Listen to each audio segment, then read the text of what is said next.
Salam sejahtera, saya adalah pelajar yang bernama Jafgul Bomana Lasu. Saya pemegang kad metrik BA 19110328. Jadi di sini saya ingin membentangkan cerpen saya itu yang bertajuk Segulung Cerita. Baiklah, genre yang saya pilih adalah cerpen, iaitu karya kreatif yang bertajuk Segulung Cerita yang memiliki 10 buah cerpen di dalamnya, iaitu yang pertama Janji Bujang Berani, Perjalanan Anak Rantau, Nikmat Menjadi Manusia, Sedarah Tak Senasib, Setitih Kasih, Kematian Yang Bernafas, Bunga Terakhir, Senyuman di Langit, Basikal Merah, dan Ayam Sabung. Baiklah, bagi sinopsis, karya saya ini adalah memiliki 10 buah cerpen yang menceritakan isu yang berlaku di sekeliling masyarakat dan juga ia terjadi dari zaman ke zaman. Setiap cerita membawa mesej tersendiri namun mempunyai tujuan yang sama, iaitu menegur, menyedar dan mempertingkatkan keprihatinan masyarakat. Jadi di sini isu-isu yang berlaku adalah berdasarkan peredaran zaman, kerana setiap zaman yang memiliki isunya yang tersendiri. Jadi apakah isu yang akan terjadi dalam cerpen ini adalah jadi apakah isu yang akan ada dalam cerpen ini adalah sebaiknya pembaca harus membaca cerpen ini agar mengetahui isu-isu yang diutarakan oleh penulis. Bila objektif yang pertama, cerpen ini adalah menyedarkan pembaca agar lebih peka akan isu yang berlaku di sekeliling. Seterusnya adalah mengetahui isu yang berlaku, memberikan impak kepada masyarakat. Yang ketiga, menegur masyarakat agar tidak leka dengan keluarga mereka, agar tidak memberikan impak yang negatif kepada anak-anak. Dan seterusnya adalah masyarakat mengambil tindakan supaya isu yang berlaku di sekeliling mereka dapat dibenteras dan diatasi. Untuk yang kelima adalah mengajar erti kesyukuran dengan kehidupan yang masyarakat sedang miliki, kerana pada masa lalu lebih teruk isu yang berlaku di sekeliling mereka. Baiklah, bagi pemilihan tajuk Segulung Cerita dipilih kerana membawa banyak cerita yang mempunyai mesej yang ingin disampaikan mengikut cerita. Bagi tajuk Segulung Cerita juga memberikan erti sebuah cerita yang dikarang di atas kertas, iaitu walaupun hanya segulung kertas, namun ia sangat berharga kerana memiliki banyak pengajaran yang ditunjukkan kepada masyarakat. Baiklah, inspirasi penulis ia adalah berdasarkan pengalaman. Itu pengalaman yang di sekeliling penulis yang pernah penulis alami dan lihat. Dan isu yang berlaku adalah isu-isu yang terjadi di sekeliling yang diinspirasi daripada realiti kehidupan penulis. Baiklah, bagi 10 cerpen ini yang terdapat dalam cerpen Segulung Cerita, dalam cerpen ini menggunakan plot segitiga, iaitu bermula dengan plot perkembangan. Jadi diikuti oleh perumitan, klimaks, dan seterusnya. Yang terakhir adalah peleraian. Jadi ia merupakan plot segitiga. Jadi jalur yang dipilih adalah jalur pertama bagi setiap 10 cerpen memilih memilih satu jalur, iaitu jalur yang pertama. Hal ini demikian kerana bersesuaian dengan tema cerpen dan jalan cerita yang menarik, namun dapat mengetengahkan unsur kekeluargaan. Jadi ia dapat memaparkan isu-isu yang difokuskan. Baiklah, kesemua jalur yang pertama dipilih agar lebih berkait dengan tema lah. Jadi unsur kekeluargaan itu lebih menyelah dalam jalur pertama. Setiap pengakhiran cerita adalah pula menggunakan set ending ataupun tragedi.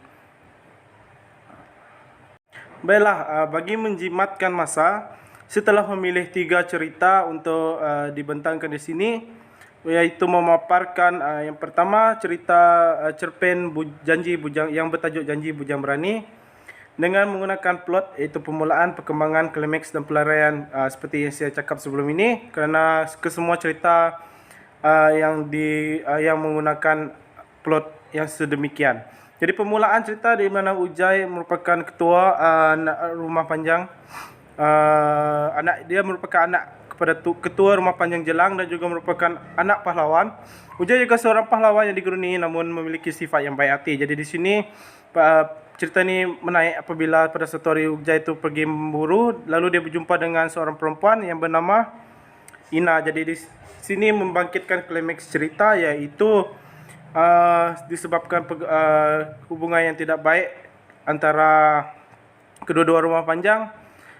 Ia agak suka untuk menjalinkan hubungan bersama Ina karena Ina juga merupakan anak ketua pemburu bagi rumah panjang yang menjadi musuh kepada rumah panjang Ujai. Jadi pelarian dia adalah Ujai datang ke tempat yang dia janjikan dengan Ina, lalu berjumpa seperti yang dijanjikan. Namun setibanya Ujai di sana, dia melihat Ina sudah terbaring tanpa kepala. Jadi seperti yang saya cakap, saya menggunakan tragedi pada ending cerita. Ini adalah watak pewatakan. Itu watak pertama, itu Ujai merupakan anak ketua rumah panjang, jatuh cinta dengan anak musuh. Itu seorang pemaaf, seorang pahlawan yang suka memburu haiwan dan bersikap rasional. Ina pula anak gadis jelita yang rajin mencuci pakaian di sungai, merupakan anak ketua rumah panjang sepuh yang bermusuh dengan rumah panjang Jelang. Baiklah, yang petang pula watak antagonis, di mana dia merupakan ketua pahlawan rumah panjang Jelang, iaitu rumah panjang sama dengan Ujai. Jadi di sini pada latar masa pula, cerita ini menggunakan latar masa zaman sebelum penjajahan, dan tempat dia pula adalah pedalaman hutan Sarawak, iaitu pendapatan kawasan tinggi dan berdekatan dengan sungai. Ini demikian, kaum Iban mendirikan rumah berdekatan dengan sumber makanan. Jadi latar masyarakat pula, masyarakat mengamalkan hidup yang masih belum ada ajaran agama, lebih dikatakan tidak begitu bertamadun. Jadi masyarakat di sini masih terikat dengan adat yang saling berperang antara satu sama lain dan saling memburu kepala.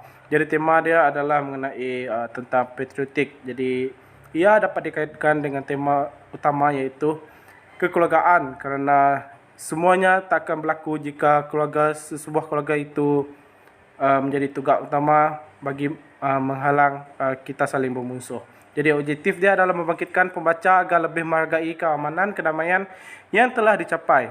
Jadi masyarakat ditegur agar tidak leka dan mengingati sejarah bangsa yang agar kita tidak mengulanginya lagi. Baiklah, untuk tajuk cerita seterusnya, itu perjalanan anak rantau, memulakan plot iaitu dengan permulaan Sali, iaitu watak anak kampung yang cuba mengubah nasibnya kerana dia merupakan orang miskin dan orang yang serba kekurangan. Jadi dia pergi mencuba nasib dia ke bandar. Namun pada klimaks tibanya dia di bandar, dia telah terlibat dengan perjudian. Jadi disebabkan dia putus asa kerana dia merupakan anak kampung yang tidak mempunyai pendidikan yang tinggi. Jadi pada peleraian, Ensali dibunuh oleh Ahlong, namun dia sempat memberikan sejumlah wang yang besar kepada ibunya di kampung. Jadi di sini watak hanya Ensali, itu watak utama, dan Bob merupakan watak sampingan yang merupakan ejen judi dan rakan sebilik dia, dan Ahkwan merupakan watak antagonis, iaitu ketua Ahlong dan juga pembunuh.